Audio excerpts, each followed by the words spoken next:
she snapped. Why do you always need to know where I am?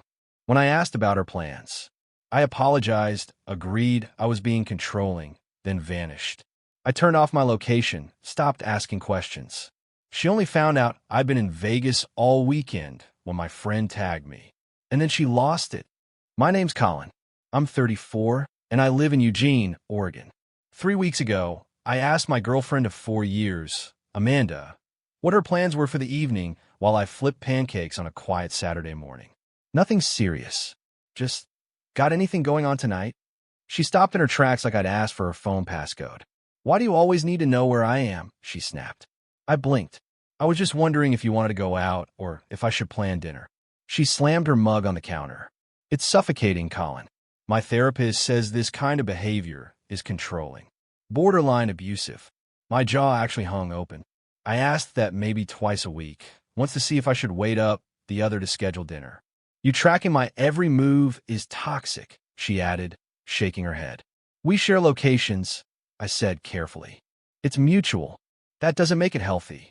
So I took a breath and said, you know what? You're right. She looked stunned. Wait, what? I am controlling. I get it. So from now on, I won't ask where you're going or what you're doing. No more location sharing, either. She opened her mouth, but didn't know what to say. It's only fair, right? I added. She nodded slowly. Yeah, I guess. I turned off my location tracking right then and there. She watched me do it, shifting uncomfortably. I smiled. Freedom for both of us. For the next 2 weeks, Amanda became twitchy. She'd casually ask where I was going. Ide Smila. I've got plans. She'd press for more. Out, I'd say. Just out. And then came last weekend. Friday morning, she told me she had a girls' cabin weekend in Bend with her old college friends. Leaving at 6 p.m., back Sunday night. Sounds nice, I said, never looking up from my laptop. You're not going to ask who's going? Nope. Not my business, right? She hesitated at the door. As soon as it clicked shut, I tossed my laptop aside, grabbed my already packed bag, and drove to Portland International. See, my buddy Jesse had invited me to his bachelor party in Las Vegas. I'd originally said no because Amanda always blew up at the word Vegas. But now, we're in freedom mode. I didn't post anything online. No fotos, no tags. Just blackjack, overpriced whiskey, and an unforgettable Cirque du Soleil show. No drama. Until Sunday afternoon. I'm in a Vegas airport waiting on my flight back when my phone blows up. 63 missed calls. 112 texts. All Amanda. Where are you? I'm calling the police. Your location is off. Are you alive? I texted back. I'm good. Out with friends. Be home tonight. She called instantly. I let go to voicemail. Then again, I picked up on the third ring. Where the hell are you? She screamed. Why do you need to know? I said calmly. That's controlling. Don't play games, Colin. You've been gone all weekend. So have you. I told you I was going to Bend. And I'm in Vegas. Silence. You're in Vegas? You went to Vegas without telling me. You went on a girls' trip without telling me details. Not the same. Why? Because I have a penis and Vegas is strippers. Yes. I asked, did you cheat on your trip? No. Then why assume I did? And that's when it hit me. She only trusted me conditionally when I was under surveillance. But she demanded blind trust for herself. Here's where it gets good. Like and subscribe if you're loving the ride so far. And tell me in the comments, would you have told her where you were? Because I didn't. When I got home at 10 p.m., she was on the couch, fuming, mascara smudge from crying. So, you have anything to say? Yeah, I said. Buffets are better than I remembered. Then she dropped a line that changed everything. I was at a wellness retreat with my sister, she snapped. Not gambling with half-naked women. I pulled out my phone. You sure about that? Her friend Brittany had posted a video. Amanda dancing with a guy at a nightclub in Bend. Very close. Like hips on hips close. She froze. Are you stalking me now? You were tagged in it. That's just dancing. We're friends. You mean the friends you never mentioned before? I walked away. She followed me, yelling about how she needed me to be jealous, to fight for her. Brett would be jealous, she screamed. Then date Brett. She blinked. Maybe I will. I nodded. Good. Then I'll move out. That hit her like a slap. No, wait, Colin. This is just a fight. You dumped me. I accept. That night, she texted me nonstop. Call me cold. Said I didn't care. But I did care. I just care more about my dignity. By Monday morning, Amanda had flipped the script. Gone was the angry, accusing girlfriend. Instead, I woke up with the smell of bacon and cinnamon rolls. She never cooked. Morning, babe, she said with a sugary voice that made my skin crawl. Made your favorite. Still here. We're broken up, remember? She giggled. Don't be silly. Couples fight. We just need to realign, start fresh, maybe turn our locations back on. Why would we do that? I asked, already reaching for my coffee. For safety, she said, voice wobbly. It's sweet to know where each other are. You said it was abusive. I overreacted. I looked her dead in the eye. Amanda, does your therapist even exist? She flinched. What's that supposed to mean? When's your next session? She hesitated. That's private. Of course it is. That afternoon, her best friend Talia called. What did you do to Amanda? She's devastated. I went to a bachelor party in Vegas. I replied. You didn't tell her? She didn't tell me she was going clubbing with Brett. That's different, Talia snapped. She's a woman. That phrase hit me like a truck. Let me get this straight. She doesn't have to say where she's going because she's a woman, but if I don't say where I am, I'm emotionally abusive. She needs emotional security. I need boundaries. She hung up. Next came Amanda's mom, then her dad, then a joint call. They demanded I apologize. You're being cruel, her mom said. She was there for you during your mother's illness. My mom had the flu for 5 days. Amanda tried to make her sleep on the couch so the guest room wouldn't get contaminated. Tuesday night, Amanda came home at 11 p.m. I was on a couch, scrolling Zillow. She reeked of cologne. Not perfume. Men's cologne. Fun night. She jumped. It was just drinks with coworkers. Cool. You don't care? No. Brett was there too. The guy you danced with at the club while telling me you were sick. She waited for a reaction. Got none. Thursday was the breaking point. I got home early to find her sitting on the floor with my phone in her lap. What are you doing? I asked. Just checking your texts. How'd you get in? I guess your passcode. You just broke into my phone and I'm paranoid? Couples share everything. I yanked it from her hands and opened Instagram. There it was. A story from 2 weekends ago. Her grinding on Brett, surrounded by tequila shots. The same weekend, she said she stayed in journaling. Explain this. You're stalking me. It's public. We're just friends. In a relationship, friends don't grind in dark clubs behind your partner's back. You're being controlling again. There's that word again. She grabbed her keys, stormed out, came back drunk, loud, slurring. You don't fight for me, she shouted. You're not jealous. Brett will be jealous. Then go be with Brett. I might. Congratulations. I could have slept with him tonight, but I didn't. You want a medal for basic loyalty? We're over, she screamed. Great. I'll start apartment hunting in the morning. That shut her up. You're really leaving? You dumped me. Friday night, she came home with Brett. Just walked in while I was packing. What's going on here? Brett asked, trying to square his narrow shoulders. I'm moving out, I replied. Amanda looked like she was going to faint. You're not actually leaving? I kept packing. Brett puffed up. Maybe she should stay. You should leave. I laughed. The lease is in my name. I pay the rent. She's been living here free for a year. Brett turned to her. Wait, you don't pay rent. Amanda went pale. It's not like that, she said quickly. She told you she was single the night of the club, right, Brett? Yeah, we had dinner together that night. You said you'd been broken up for weeks, Brett whispered. Amanda's mouth opened, but no words came out. Brett backed toward the door. I need to go. Amanda chased him out. I could hear her begging. When she came back, she was shaking. You ruined everything. I said, you wanted freedom. You got it. Saturday morning, the crazy level maxed out. Her parents, Robert and Marianne, barged in while I was on the phone with a realtor. Sit down, young man, Robert said. I'm good. You owe our daughter. She gave you 4 years of her life. She hasn't worked in one. I've done all the cleaning and cooking. She made sacrifices for your career. Marianne added, what career? The blog with 2 posts? The essential oils pyramid scheme. Robert pulled out a checkbook. How much to let her keep the apartment? It's not about money. I need a place to live. We'll cover her rent. then get her another apartment. This one has sentimental value. She doesn't even get mail here. Amanda started crying again. Marion tried a new angle. She supported you when your mom was sick. My mom had a flu for 1 week. Robert stood, shaking. You'll regret this. I know people. I smiled.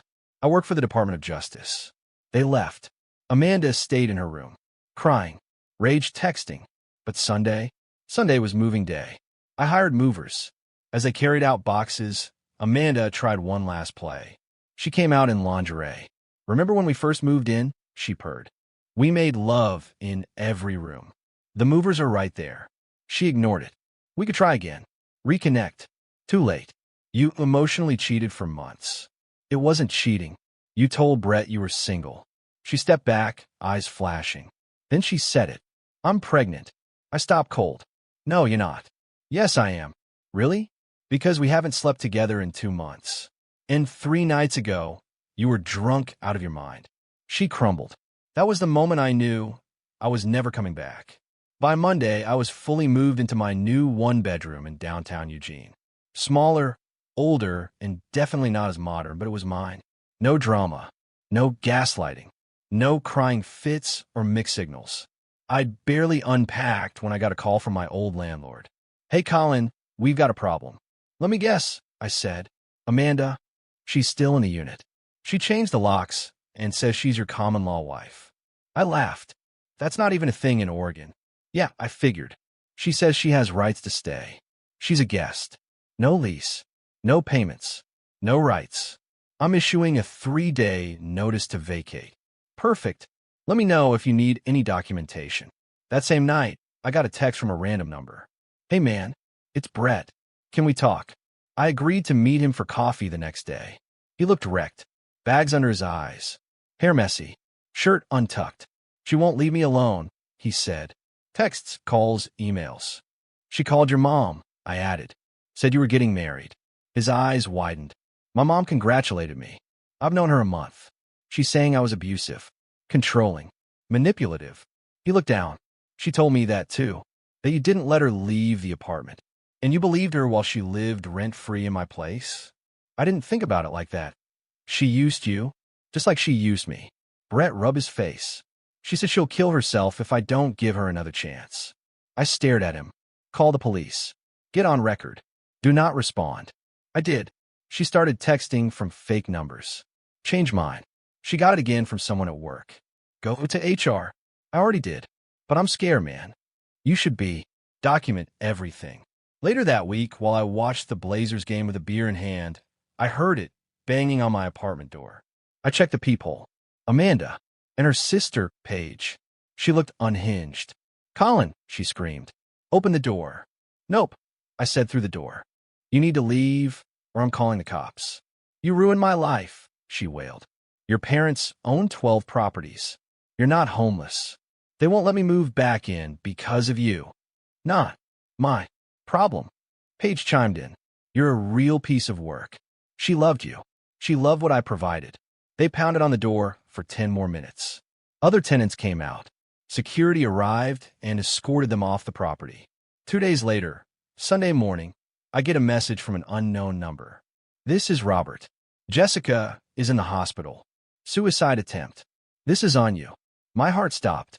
Even after everything, it still hit me. But something fell off. I called the hospital. No patient under her name. I called 3 more. Nothing. So I texted Paige. Is Amanda okay? Her reply? Yeah, why? Your dad said she was in the hospital. Lol. No. She's drinking mimosas by the pool. I screenshotted that conversation and sent it to Robert. Faking a suicide to manipulate someone is disgusting. Don't ever contact me again. Then I blocked his number. Monday morning, my buddy Jesse texted me. Dude, check Amanda's Instagram. She was on a yacht with a man who looked at least 60. Caption. Sometimes you have to trade up nail polish hashtag blessed hashtag luxury life. I laughed out loud. She didn't wait even 3 weeks before becoming someone else's problem. Then the final piece dropped. The landlord from my old place messaged me. She finally left. But, she trashed the apartment. Holes in the drywall. Wine stains on the carpet. Broken mirrors. You're suing her, right? Yup. Want to join the suit? You're still technically on the lease. I paused. No, not my circus anymore. Fair enough. But then he said something that made me pause. She tried to forward your mail to her parents' house. Post office flagged it. I blinked. Wait, that's illegal. Yup, federal crime. Turns out the postal inspector was already investigating. Robert called again, begging. She didn't know it was a crime. She forwarded him why government mail. I don't control the feds. Can't you drop it? I didn't start it. He sighed. What do you want? I want to never hear from your family ever again. Done. Good. It's been 4 days of blissful silence. No texts. No calls. No banging on the door. I sit on my hand-me-down couch in my quiet little apartment, watching the sun hit the trees outside. Amanda said I was controlling. So I stopped controlling. Stopped caring. Stopped being her safety net. Now, she's somebody else's disaster. And I'm finally free. I thought I was done with Amanda. I really did. But I was wrong. The peace lasted about a week. 7 glorious days of silence. I started dating again. Nothing serious. Just coffee and conversations with normal women who didn't cry mid-argument or try to seduce me while movers carried out boxes. Then came the envelope. A letter from Capital Blue Credit Union. Thank you for your recent application. Your auto loan has been approved. What? I don't even own a car. Haven't applied for a loan in years. I called them.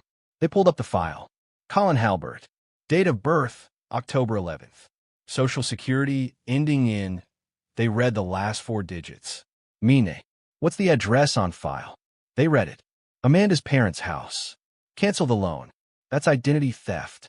I filed a police report that afternoon. The officer raised an eyebrow when I explained the history. You sure it's her? She once tried to convince a federal officer I was her husband and owed her alimony. I'm sure. She had used my SSN to co-sign a car loan. A white Lexus she'd posted about on Instagram 2 days prior with the caption, "Hard work pays off. Hard work, my ass." I sent screenshots to the detective. They opened an investigation. Meanwhile, I got a letter from my HR department. Hi, Colin. Can you confirm your marital status? Someone submitted a request to add a spouse to your federal benefits. I stared at the screen in disbelief. She tried to get on my health insurance. I replied with one sentence. She's not my spouse and never has been. They escalated it to legal. 2 days later, I got a call from Robert. Again, Colin, please. Amanda's not in a good place. You mean after committing 2 federal crimes? She didn't know what she was doing. She knew enough to submit the right forms. She's spiraling. So contain the spiral. It's not my job anymore. Then Diane called. She needs rehab for emotional trauma. She needs rehab for being a con artist. That night, I came home to a padded envelope at my door. No return address. No stumps. Just slid under the door. Inside, a USB drive and note. Please, just watch this. You owe me that much. I tossed it aside. Didn't even plug it in. The next day, I got a DM from a burner Instagram account. That drive has videos. Of her. Of you. Just watch. That's when I got nervous. I drove it straight to my friend Daryl. He works in cybersecurity for the university. He plugged it into a sandbox system. The folder had 5 video files, all taken secretly, from a phone left recording in various spots. One of them? Her and Brett in my bed, weeks before the breakup. Another? Her talking to Paige. I think I can get him to co-sign something before he moves out. If not, I'll say I'm pregnant again. It almost worked last time. Daryl looked at me. Want me to save these? Hell yes. I emailed them to my lawyer. Now, it wasn't just about identity theft.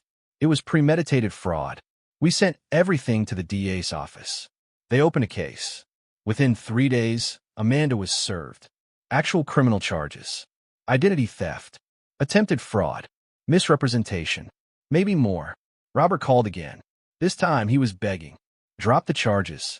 Please. We'll pay restitution. I'm not the one pressing charges. The state of Oregon is. What do you want, Colin? I want her to learn. By destroying her life, she tried to ruin mine. I'm just sending it back to sender. I hung up. A week later, I found out through the grapevine. Amanda had skipped her first court date. There's now a bench warrant for her arrest. I got one final message. From Amanda herself. Through a fake number. You always said you protect me. You said you loved me. What happened to that? My reply, I love who I thought you were. You? You don't exist. Blocked. Deleted. Done. But I still wasn't ready for the final twist. It was a quiet Saturday. College football on the TV, pepperoni pizza on the coffee table, and for the first time in months, my mind was calm. Then my phone buzzed. A blocked number. I let it go to voicemail. A few minutes later, another, and then a third. Curious, I played the latest one. It was Brett. Hey man, it's Brett. You're not going to believe this. Amanda showed up at my job. Security had to escort her out. She told my boss I'd assaulted her. Cops came. I gave them the full story. It's insane.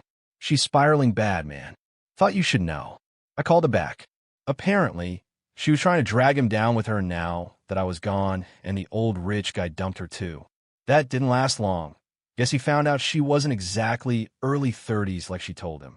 The DA's office finally contacted me. They were moving forward with formal charges. There'd be a hearing next month.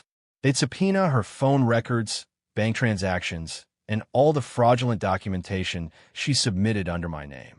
The cherry on top? The postal inspector's report came in. She'd forwarded not only my mail, but several pieces from my federal employer, including 2 IRS documents and a restricted agency envelope. That made it federal mail fraud. A felony. Now her parents were panicking. I got an email, a written settlement offer. $25,000 for damages, no court, full NDA. I forwarded it to the prosecutor. They said no. They weren't dropping the case. Amanda made her last move that night. Around 2 a.m., someone tried my apartment door. I was awake, working on a report. I walked softly to the door and looked through the peephole.